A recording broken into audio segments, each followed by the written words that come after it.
Black Hills, Dakota Territory, August 1883. The sun was a hammer, and the land was an anvil.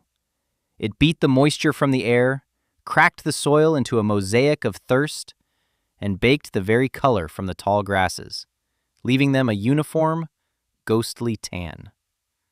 For the settlers of Perseverance Creek, this heat was a promise and a threat. It was the promise of a harvest, of life wrested from a reluctant earth. But it was also a threat, a silent countdown to the other hammer, the one made of ice and wind, that would inevitably fall in a few short months. Aniela Kowalski felt that countdown in her bones. She felt it in the ache of her back as she drew water from the well her husband Jakub had dug before the fever took him in the spring. She saw it in the worried eyes of her 7-year-old son Stanislaw, whose small face was already learning the hard geometry of survival. They were alone, an island of grief and uncertainty on a 15-acre plot of land that was more rock than soil. The cabin Jakub had built was a testament to his hope, not his skill. It was small, drafty, and its log walls were chinked with a mixture of mud and grass that Aniela knew would crumble and betray them at the first sign of a real frost.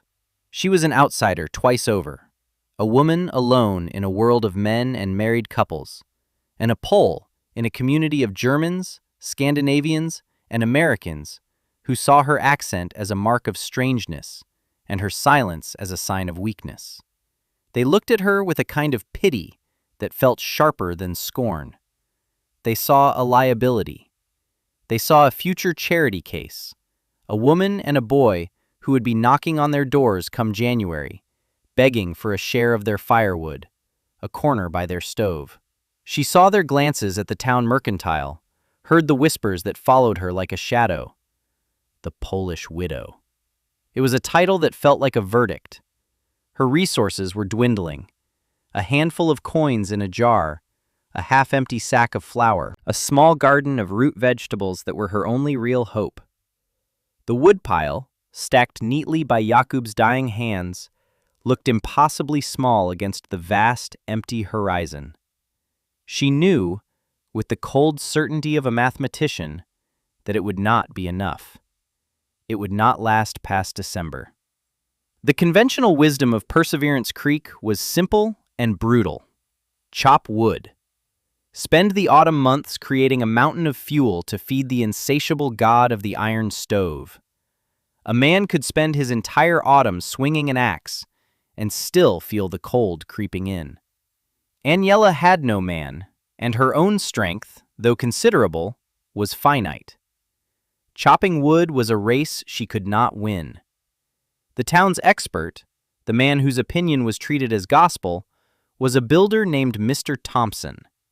He was a large man with a voice that seemed to carry its own authority. His houses were considered the best in the county, stout, square, with thick walls and stone fireplaces that consumed cords of wood with magnificent inefficiency. He had looked at her cabin once, after Jakub's passing, and shaken his head with a sigh that was meant to convey both sympathy and professional disdain. "You'll need 4 cords of oak to see you through, missus," he'd declared, as if stating a law of physics. "Maybe 5 with these gaps." 4 cords of wood was a forest she did not own and could not afford.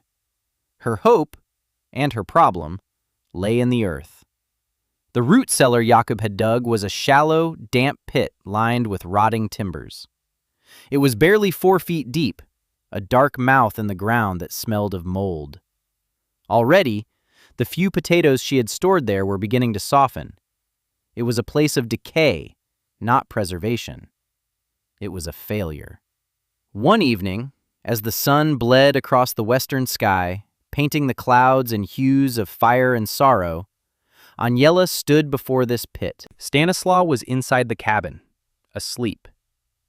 The world was quiet, save for the chirping of crickets. She looked at the pathetic cellar, then at the vast, indifferent land stretching out before her. And in that moment of quiet desperation, her mind did not go to her neighbors, or to the town, or to some prayer for a mild winter. It went back. It traveled thousands of miles and a decade into the past, to the landscape of her childhood near Krakow. It went underground. She remembered the stories, the feeling, the very air of the great salt mines at Wieliczka. She had been taken there as a girl, a journey into the heart of the earth. She remembered the awe of descending into a world carved from salt, a place where the seasons did not exist. She recalled the guides explaining that deep in the earth, the temperature was eternal. It was a constant coolness, a gentle, unwavering embrace that knew nothing of the brutal Polish winters or the fleeting summers raging on the surface. It was a place of perfect preservation. Chapels, statues, entire rooms carved from salt remained unchanged for centuries, held in the earth's steady hand. She also remembered the cellars of her village, not the shallow pits for a few weeks' worth of potatoes, but the deep cellars, the ones dug by generations of the same family, caverns pushed 20 or 30 feet into the clay and rock, where barrels of sauerkraut, wheels of cheese, and strings of dried sausage hung in a timeless, subterranean chill. These were not just holes, they were sanctuaries. They were places where the harvest was not just stored, but protected, kept safe from the war of the seasons. The earth was not a grave, it was a larder. It was a womb. A new idea began to form in her mind, not as a flash of brilliance, but as a slow, deep certainty.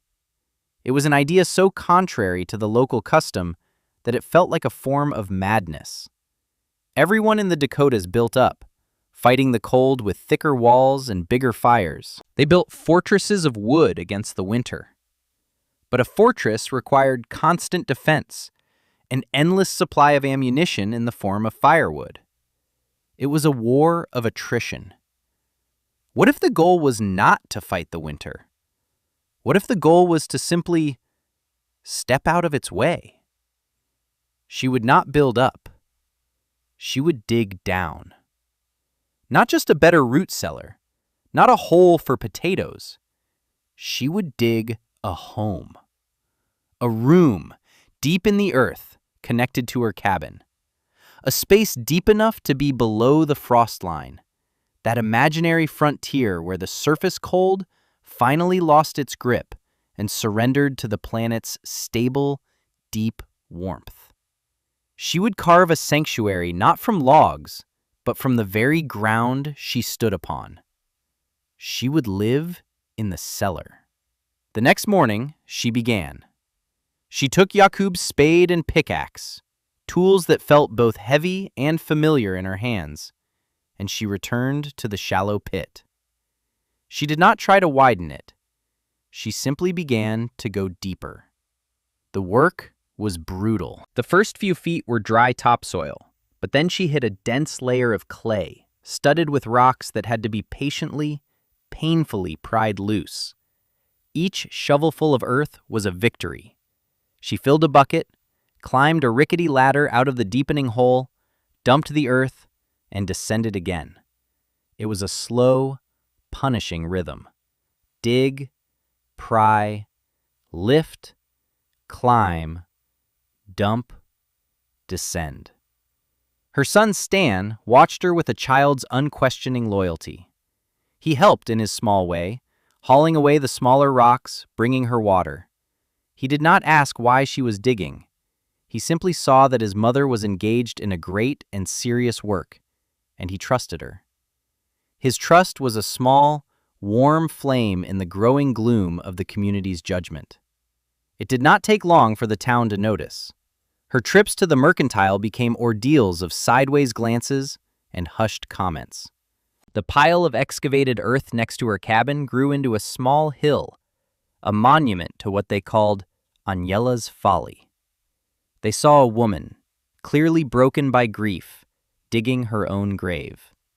It was unnatural. A woman's work was in the cabin, at the hearth, in the garden. This subterranean obsession was a perversion of the natural order. Pity curdled into a kind of morbid fascination, then into outright scorn. "She's digging to China," one man joked at the blacksmith's forge. "More like digging her own tomb," another replied. Sad thing. The boy, too. The children in the small settlement were cruelest of all, as children often are. They would sometimes creep to the edge of her property and chant rhymes about the crazy Polish witch who lived in a hole. Stan heard them. He would clench his small fists, his face tight with a shame he did not understand. And Aniela would simply pull him close, wipe the dirt from her brow, and say in Polish, "Let them talk. Their words cannot stop the winter. Our work can." After 3 weeks of relentless labor, the hole was over 10 feet deep. She had learned to brace the walls with scavenged timber. She had hit a layer of soft shale that was easier to chip away than the clay had been. The air at the bottom of the pit was different. It was cool and smelled of damp stone and minerals. When the August sun beat down on the surface, turning the air into a shimmering haze, the bottom of her hole remained placid and cool. It was working. The earth was keeping its promise. One afternoon, as she was hauling up a bucket of shale, a shadow fell over her. She looked up to see Mr. Thompson standing at the edge of the pit, his arms crossed over his substantial chest. His face was a mask of stern disapproval. "Mistress Kowalski," he began, his voice devoid of its usual boom, replaced by a tone of grave concern. "I have come as a friend, and as a man who knows how to build in this land. You have to stop this." Aniela said nothing. She simply climbed the ladder, emerging from the earth into the harsh sunlight, her dress stained with dirt and sweat. She stood before him, smaller, leaner, yet radiating an energy that seemed to unnerve him. "This is madness," he continued, gesturing at the hole. "The first heavy rain, and this whole thing will collapse on you. You're digging in unstable ground. You'll hit groundwater. You're wasting precious time. The nights are getting cooler. You should be splitting wood. Your pile is no bigger than it was a month ago." He was not being cruel. In his own mind, he was being logical, practical, even kind. He was the voice of convention, of established wisdom, of the hard-won experience of the settlers who had come before. He was trying to save her from herself. Aniela looked at Mr. Thompson, then at the growing pile of earth, then toward the horizon where the winter was gathering its forces. She finally spoke, her voice quiet but clear, her accent making the simple words sound ancient and strange to his ears. "Mr. Thompson," she said, "you see the ground as a floor to build on. I see it as a blanket to wrap in." He stared at her, uncomprehending. "A blanket? It's a tomb! It's cold, it's damp. People get sick from the damp. You need sunlight, you need a fire, a proper fire, in a proper hearth." She nodded slowly, as if considering his words, though her mind was already made up. She chose her next words carefully, translating a deep, intuitive concept into his language. "The earth has 2 temperatures, Mr. Thompson. On the surface, it has the sun's temperature and the wind's temperature. That is the one that changes, the one that kills. But deep down," she pointed a dirt-caked finger toward her hole, "deep down, the earth has only its own temperature. That one, it does not change. That is the one that keeps. I am looking for the one that keeps." He was not wrong, but his knowledge was incomplete. His experience was only with the surface, with the thin, volatile skin of the planet where life was a constant battle against the elements. He understood insulation as something you added to a wall, a layer of sod, a packing of moss. He thought of it as a barrier. He could not conceive of insulation as an entire planet. The narrative of survival in the Dakotas was written in the language of fire. A home's worth was measured by its hearth, a family's security by the size of its woodpile. Heat was a thing you made, a manufactured commodity wrested from the forest with axe and saw. It was a flickering, temporary victory against an infinite cold, a victory that had to be won again every single day. The central flaw in this logic, a flaw no one in Perseverance Creek had ever stopped to consider, was one of profound inefficiency. A log cabin, even one built by Mr. Thompson, was a thermal sieve. Wood is a poor insulator. An 8-inch thick log wall has an R value, a measure of thermal resistance, of about 10. For comparison, a modern insulated wall is often R20 or higher. Heat, like any form of energy, seeks equilibrium. It moves from areas of high concentration to areas of low concentration. Inside a cabin in winter, the air is warm. Outside, it is lethally cold. The heat inside the cabin, therefore, wants only one thing: to escape.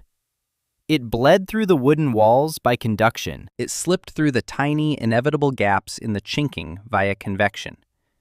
It radiated out through the single-paned glass windows. The iron stove, the very heart of the home, was the greatest traitor. Most of the heat it generated went straight up the chimney and out into the winter sky, a plume of wasted energy. Keeping a cabin warm was like trying to fill a leaky bucket. You had to keep pouring in energy, in the form of firewood, faster than it could drain out. It was a wasteful, exhausting, and ultimately precarious way to live. Aniela Kowalski, through a combination of inherited wisdom and desperate ingenuity, had rejected this entire premise. She was not trying to fill a leaky bucket. She was tapping into an ocean. The principle she was leveraging is now known as geothermal heat exchange. But to her, it was simply the Earth's deep, steady breath. Below the frost line, which in the Dakotas can be 4 to 6 feet deep, the ground maintains a remarkably stable temperature year-round. This temperature is an average of the region's annual air temperature, typically between 50 and 55 degrees Fahrenheit. It is a massive thermal battery, a reservoir of coolness in the summer, and, more importantly, a reservoir of mildness in the winter. When the air outside is 20 degrees below zero, 55 degrees is a life-saving warmth. It isn't hot, but it is fundamentally survivable. Her plan was to build a space within this thermal battery. By digging her chamber 12 feet down, she was placing her family entirely within this zone of stability. The tons of earth surrounding her dwelling on all sides but one were not a threat. They were her insulation. The R value of 12 feet of dirt is nearly infinite. Heat loss through her earthen walls and ceiling would be negligible. The only significant point of loss would be the entrance, which connected to the drafty cabin above. She wasn't just digging a hole, she was engineering a system. As she dug deeper, she began to tunnel horizontally, carving out a rectangular chamber roughly 10 feet by 12 feet. She used the shale she excavated to line parts of the floor and walls, creating a drier, more stable surface.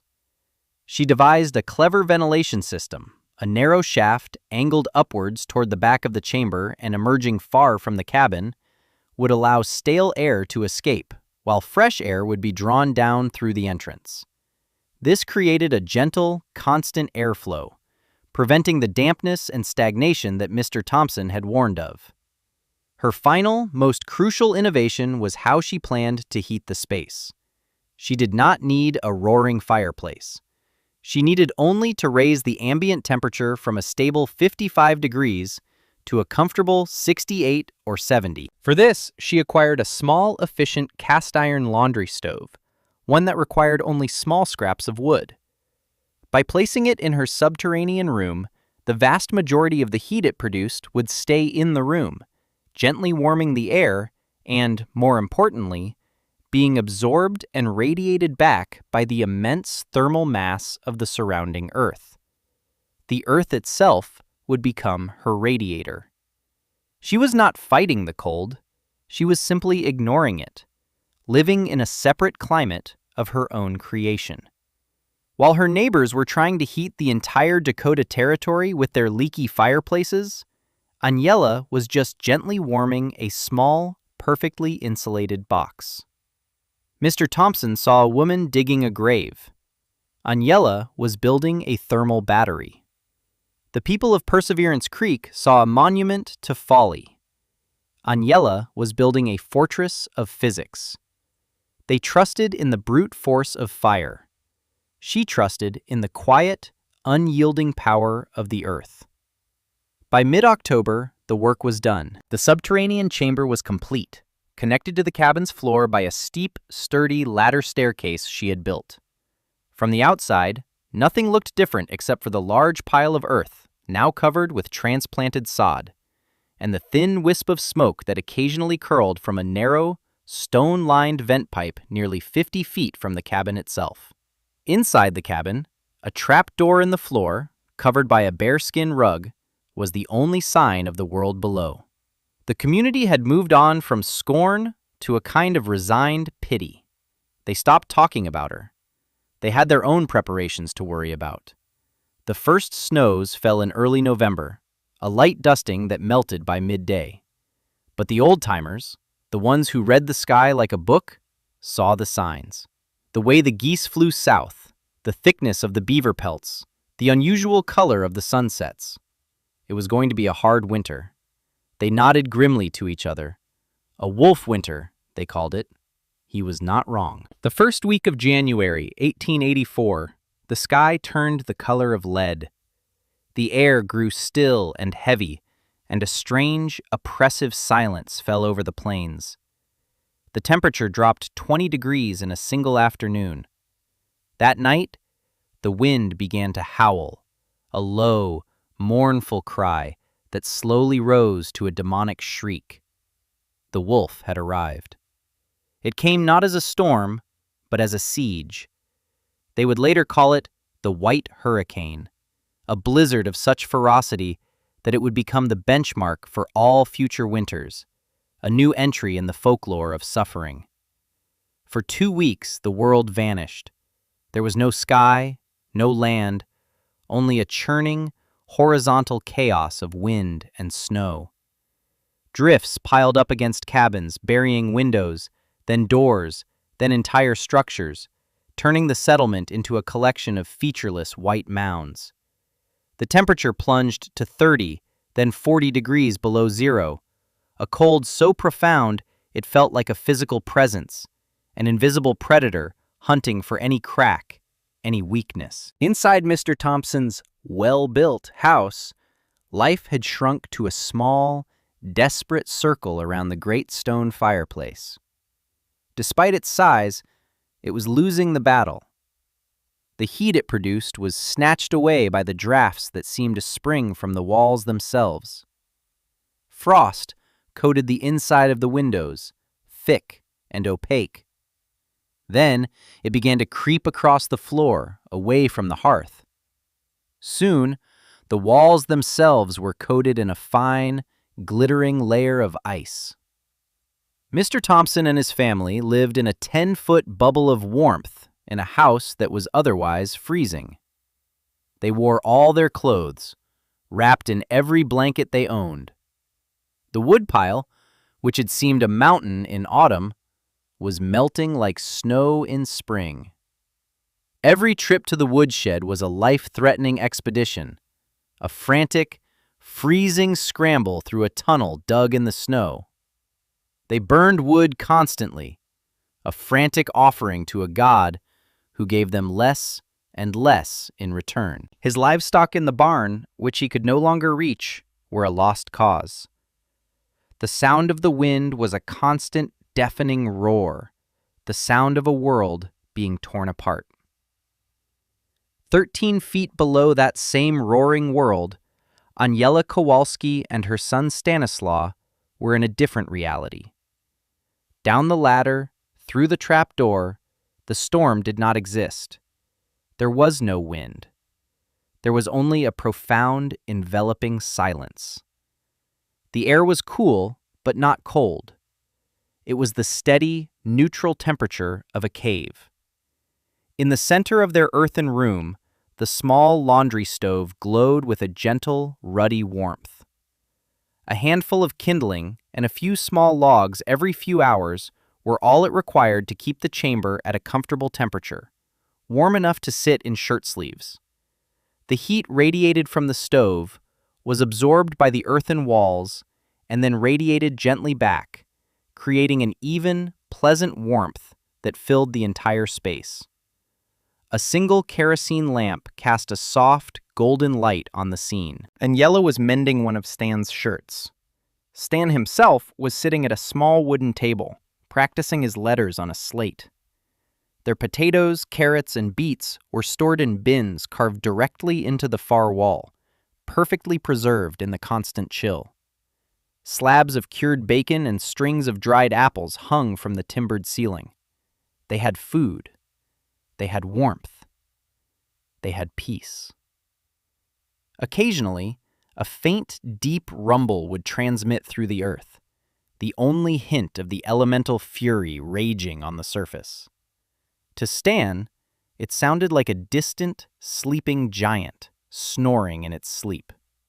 He was not afraid. He was safe. He was home. They were not merely surviving, they were living. When the storm finally broke, it was as if the world was being born again. The wind died, the snow stopped, and a brilliant, merciless sun shone down on a landscape that was utterly transformed. It was a world of white, a place of stunning beauty and lethal consequence. For 2 days, no one in Perseverance Creek stirred. They were digging out, assessing the damage, counting their losses. Mr. Thompson's family was alive, but only just. They had burned the last of their firewood, and then a chair, and then the boards from a spare bed. 2 of his cows and all of his chickens had frozen solid in the barn. His face was gaunt, his hands raw with frostbite. His confidence, the bedrock of his identity, had been shattered. His methods, the conventional wisdom he had championed, had failed him. As the shock wore off, a grim thought began to gnaw at him. The Polish widow. He assumed the worst. A woman and a boy, alone in that flimsy cabin. They couldn't possibly have survived. It was a tragedy, another hard lesson the territory taught its inhabitants. But he had to be sure. On the 3rd day, pulling on his heavy coat, he made his way across the transformed landscape toward her property. The snow was packed hard, sculpted by the wind into waves and ridges. The journey was exhausting. As he neared her plot, he saw it. A thin, almost invisible curl of smoke, rising calmly into the frigid air. It wasn't coming from the cabin's main chimney, which was buried in a drift. It was coming from the strange little vent pipe he had noticed in the autumn, 50 feet away. He was confused. He pushed on, his heart pounding with a mixture of dread and a strange, unfamiliar hope. He reached the cabin and saw that the front was almost completely buried. He slogged around to the back and saw a narrow trench dug from the door. And then, the door opened. Aniela stood there. She was not haggard. She was not freezing. She was calm. Behind her, Stan peeked out, his face rosy and healthy. Mr. Thompson was speechless. He stared at them, then at the flimsy-looking cabin, then back at them. It made no sense. It violated every law of survival he knew. "How?" he finally managed to croak, his voice hoarse. "By God, woman, how are you alive?" Aniela did not smile. There was no triumph in her eyes, only a deep, quiet weariness. "We did not fight the winter, Mr. Thompson," she said simply. "We went where it could not follow. Will you come in?" He nodded, dumbly. He followed her into the cabin. It was cold, almost as cold as the air outside. A bearskin rug lay on the floor. She bent down and pulled it aside, revealing the trap door. She opened it, and a wave of mild, clean air rose to meet them. It was not hot, but it was the most welcoming warmth he had ever felt. It was the feeling of life. He hesitated, then descended the steep staircase. The transition was instantaneous and absolute. The biting chill vanished, replaced by a gentle, stable warmth. The oppressive silence of the snow-covered world was replaced by an even deeper, more profound quiet. The air smelled of earth, of burning wood, of cooking food. He saw the small glowing stove, the sleeping cot, the bins of vegetables.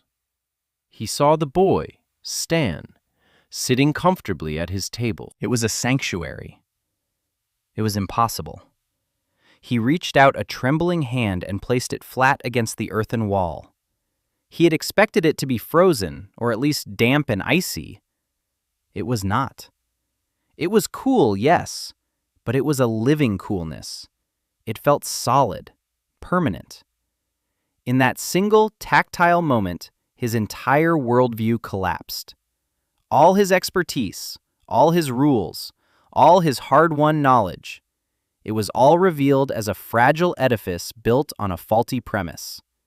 He had been fighting a war on the wrong battlefield. He had been trying to build a better shield, while this woman had simply found a different world. He turned to face her. The arrogance was gone from his eyes, replaced by a raw, humbling desperation. He was a builder whose family had nearly frozen in a house he had built with his own hands. She was a widow who had saved her son with a hole in the ground. The great reversal was complete. He did not say, "I was wrong." He did not say, "I am sorry." He said something far more important. "Show me," he said, his voice cracking. "Show me the principles." And so she did. In the quiet of her subterranean home, with the wreckage of the great blizzard lying silent on the world above, Aniela Kowalski shared her wisdom. She did not gloat. She did not remind him of his mockery. She spoke of the earth's deep heat, of the frost line, of thermal mass. She spoke of the mines in her homeland and the cellars of her grandmothers. She explained not as a victor, but as a teacher, sharing a truth that was essential for their collective survival.